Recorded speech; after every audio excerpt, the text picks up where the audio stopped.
the last part is that also I think that people are fed up of people who are not real. You know, I want to go back to my first story. It's about creating connection. And if you watch TED, you've seen Brené Brown's video now with 13 million people having watched it about vulnerability. If you didn't, I encourage you to watch it. It's because we all have a really hunger for a sense of belonging and connection. This is a very normal human need. And I think that corporations in the last 100 years or 150 years, you know, you enter in a corporation and at a very early stage, you learn you have to be a certain way. You have to disconnect basically from who you are. So from Saturday and Sunday, people are nice, they're honest, yeah? They're fun, they're human. And Monday to Friday, they become machines, yeah? Sometimes even killers, but you know, like where, you know, you have to behave in a certain way. You are not allowed to be emotional, and then you cannot be true to who you are, and then you are totally disconnected from yourself and from others. And no wonder no one believes you, no one follows you. I mean, you probably all seen all these type of people, and we ourselves also like that. Sometimes we really have to manage our behavior. It takes so much energy. Like 80% of our energy is managing our behavior to fit in a kind of way of how to be, and then we have 20% left to kind of do the work. And for me, one of the most inspiring work we do is, I give you an example from an oil and gas company who invited us, and actually one of their business unit heads was really struggling and really lost connection with his team. The business was struggling. So the first kind of day or two we spent together, we went really outside of the company just with this person. The two of us were there, and I discovered he was really on a kind of a survival mode. Yeah? And survival mode makes you like, you know, looking only in very tiny boxes, you don't see the rest. And he was totally disconnected from himself because he felt like if he connects to who he is and to himself, he wouldn't maybe be able to do the job anymore. And actually, after the first team workshop where he started talking about his struggles, the whole team was behind him. We always think about being vulnerable, verletzlich, as being a weakness. It's not. Every time you see someone being vulnerable, you think this is courageous, this is courage. Yeah? And actually in the workshop, I remember, because there was another guy who was heading business development, so the business unit had started by saying where he struggles. And then we invited everyone to share their fears. And there was a guy, a business development head, everyone was beating on him. Business development is crap.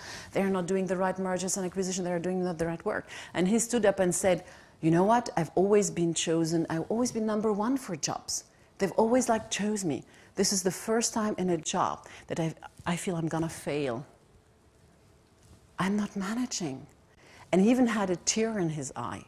And this was a tipping moment, because the atmosphere went from his crap to how can we help him succeed? You know, we are all in the same boat. How can we help him succeed?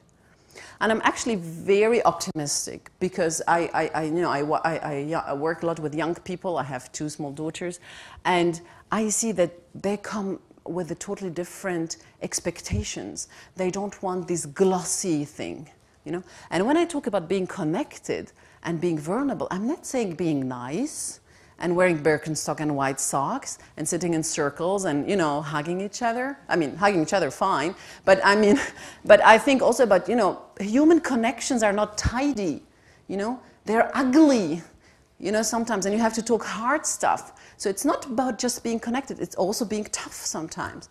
But you can be tough when you're connected in a different way. Yeah? So what I want to ask you, and offer you this question to ask yourself over and over again, is, do you truly care? Do you care about what you do, about the people you work with, about yourself?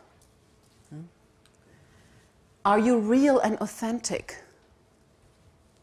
Or just what's hindering you from being real and authentic? You know, we have an internal joke in our company that people say, when people tell them, you know, what's the work we do, they say we bring CEOs to cry. We make CEOs cry.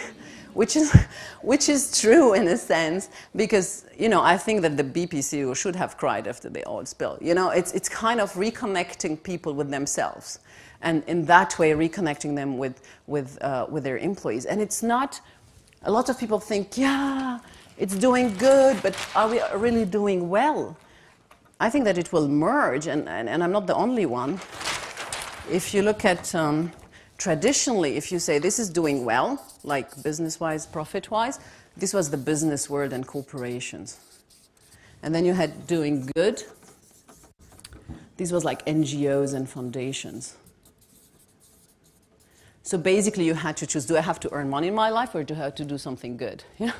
So, but actually the generation Y, and I like Y because it says like why with question mark, you know, I think the future of business will be here. It will be about doing good and doing well.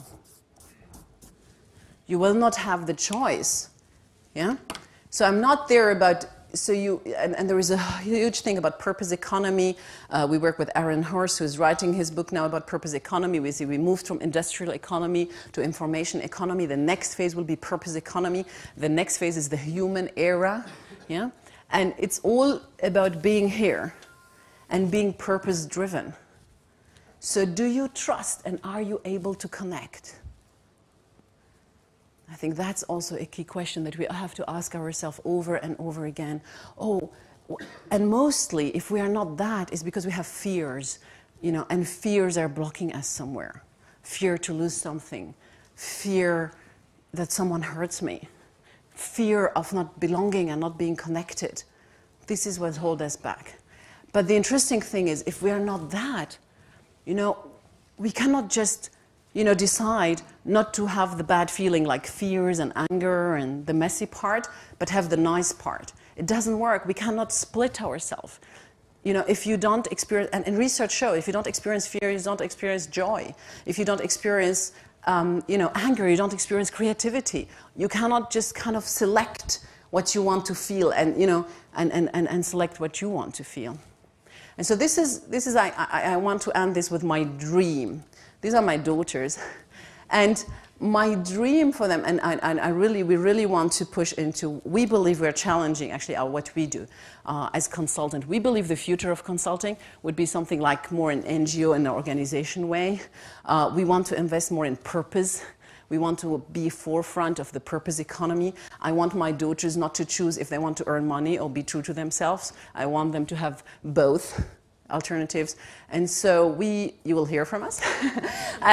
But I really want to create a community with competitors, with clients, with people in our organization to create a purpose community where it's really about doing good and doing well. And I don't want, and a lot of people are cynical when you say that, but we want to change the world. You know, I don't want people who are good, who are connected to themselves to think, oh, I want to become a freelancer because I can't be in this organization anymore. I've learned a lot in corporations. You know, I've learned a lot at Daimler, Mercedes. I've learned a lot at BCG. I think that corporation, you know, they can move the world to, you know, kind of a better place. Yeah? But the question is, how can we protect them so they don't disappear because they just lack their purpose?